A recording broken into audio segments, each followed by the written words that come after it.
Good morning, YouTube. My name is Mukami Brothers. For this video, we are doing episode 23 of the Crunchyroll review series, and today we will be taking a look at the sequel series to Diabolik Lover's Haunted Dark Bridal. In this case, More Blood.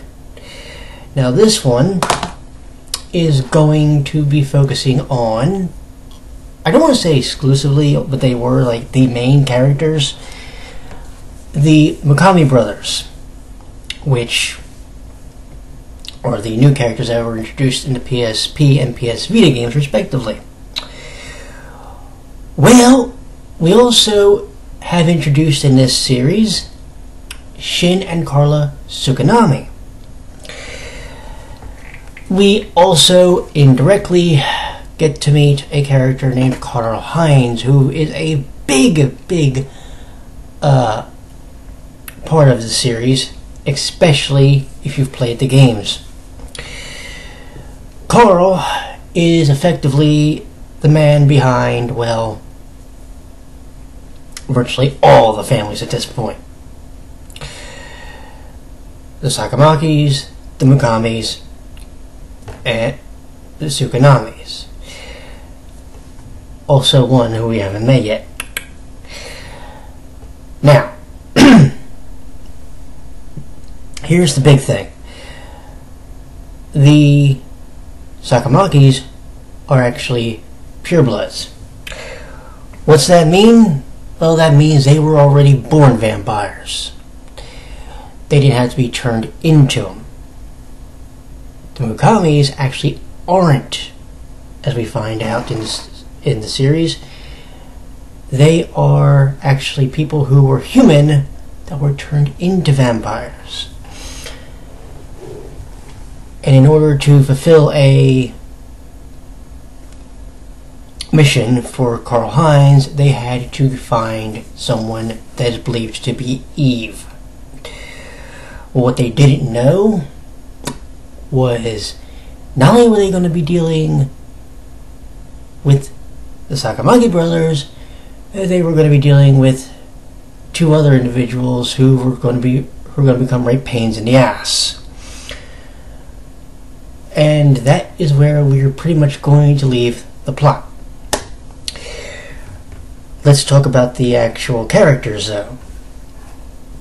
The Sakamakis, everybody knows, as far as the anime goes, they're kind of these standoffish, sadistic, evil pricks.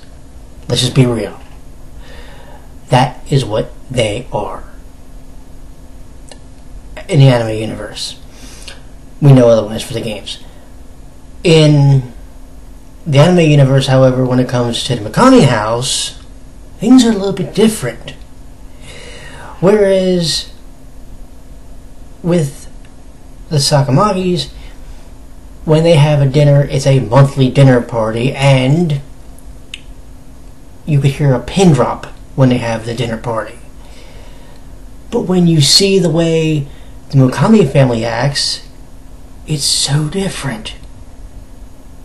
It's literally like they grew up together, because as we come to find out in the story, they did, for the most part. They were pretty much brought up and raised together. You know, and that was actually what was one of the really cool aspects of their story. Matter of fact, I'm not even going to lie to you, there were a couple times when I was watching the 12 episodes for the series that I damn near cried, because their story is that emotional. It will get to you, because you're dealing with not just that the way they were brought up, and they weren't brought up like the Sakamakis at all. They weren't brought up, you know, in an affluent house. Let's just be honest, they were either slum rats, they were either street rats, or they were living in slums. That's how bad it was for them. And it's so weird, because I have my particular characters that I like in Sakamaki house, but you can't watch this season. I'm bringing up now. You can't watch this season and not go, holy shit. Because they did a hell of a job to get you to embrace the characters over the 12 episodes. To the point where if she was around the Sakamakis again, you kind of have to snap your mind back into the fact that, oh my god, these are still vampires and they're still bloodlust, blood hungry, bloodthirsty. Oh, so are the Mukamis, but they're for a different reason. Like, the Sakamakis, they were, but when they were, it was kind of like, you know, you kind of shrugged it off, because when you find out their story, yes, you do become sympathetic. The only problem is when their season was happening, they were given a 15-minute time limit, yet they didn't really focus a lot, it seemed, on each character's background or story in a 15-minute episode. The episodes here were 12 minutes. Literally, the Mukamis got 3 minutes less, actually 2 minutes less, than the Sakamakis did. Yet, they did a better job, I think, writing the Mukami Brothers and Yui, because, how do I explain this? First of all, let's get this straight now. I love Yui's character. The fact that she has to live with vampires, that's not an easy task, and she's arguably one of the bravest heroines, at least in an Otome's backdrop, that I've seen so far. When we look at the two sides, you probably can love both of them, and to a degree I do, but when you get to the end of this season, things have changed drastically in everybody at some point. And it's the fact that you got to learn a lot about them in the 12 episodes you're given.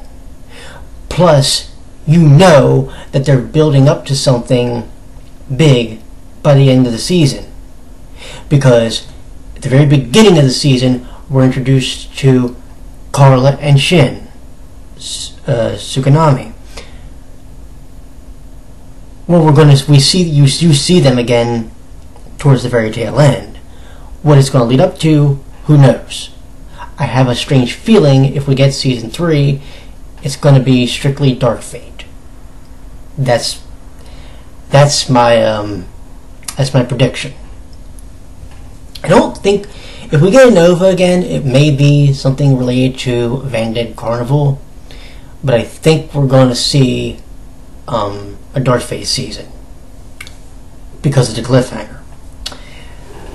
But it was so interesting to see by the end what happens with the Mukamis, because as guarded in many respects as the Sakamakis are, it doesn't happen with these guys.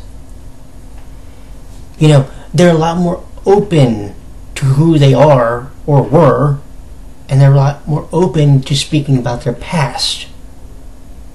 That's pretty cool.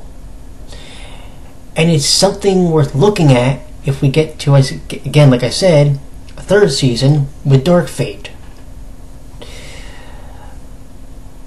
So, is this season an improvement, or is this season something that needs to be avoided? No.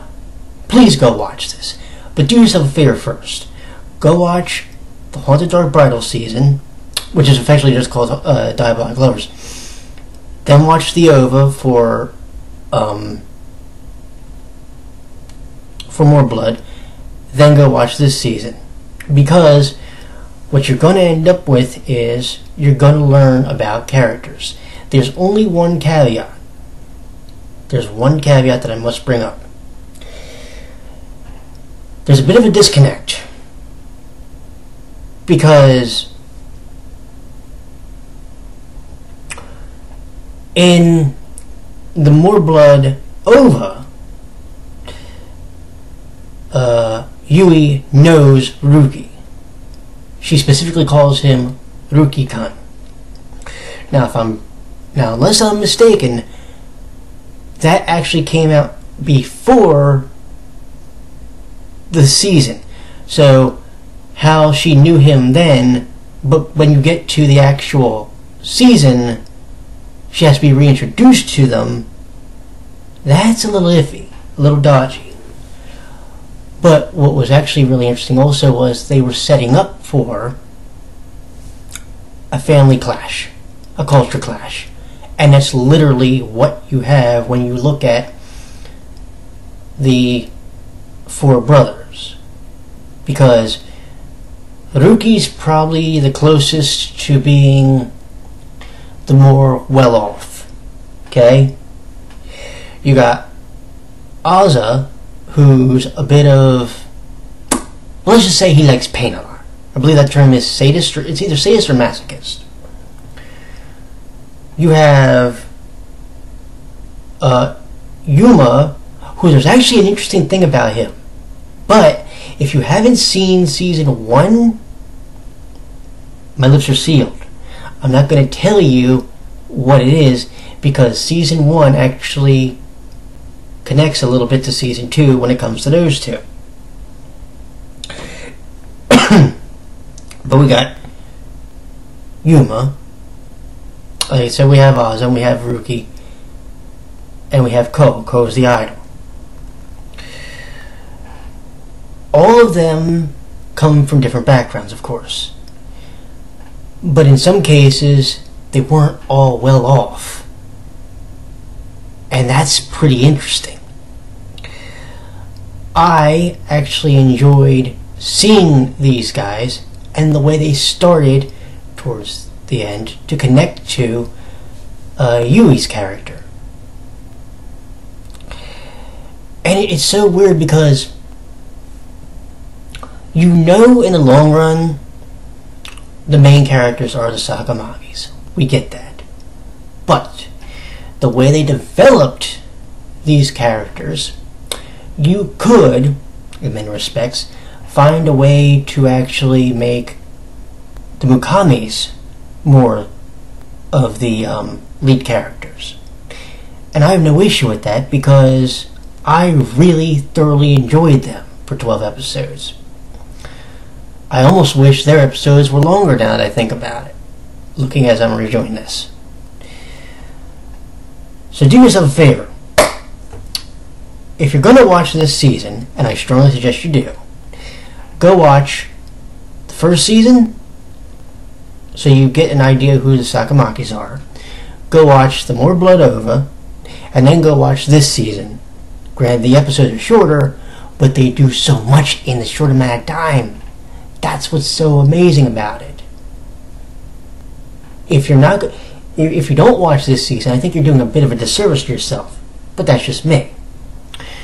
So, please go check out the More Blood anime. I've already started working on the game, so this review actually should be up a lot sooner than the other one, because this one I only have to play through 10 times, and I have to do the bonus stories. So that shouldn't take me too long. It shouldn't, but we'll see. You all have a great evening. I shall talk to you in the next video, and the next anime review for your perusal will be A Dance with Devils. So I will see you all then. Take care.